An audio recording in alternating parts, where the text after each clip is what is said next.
Hi, me! Ay, nako. Natutuwa naman ako dito sa aking na-discover. Actually, naghahanap talaga ako na maliit na basurahan para sa aming kitchen. O, diba? Kasing laki lang siya ng mukha ko. Sobrang liit lang niya. Bagay na bagay ito sa ating mga food trash. Ganyan. Ang maganda dito, mga mi, ay pwede mo siyang isabit or pwede mo siyang idikit sa wall. Kasi meron na siya nitong ganyan sabitan. O, diba? Tapos, diba? Ito, pag-ipit ng mga plastic para hindi mag-spill. Tapos, mas madali na lang siyang kolektahin. O, diba? Handy dandy.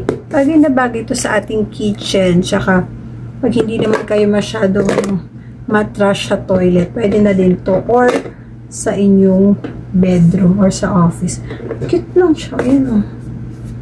So, pag hinihintay niyo mga mi, ilalagay ko na yung link dyan. Get yours now.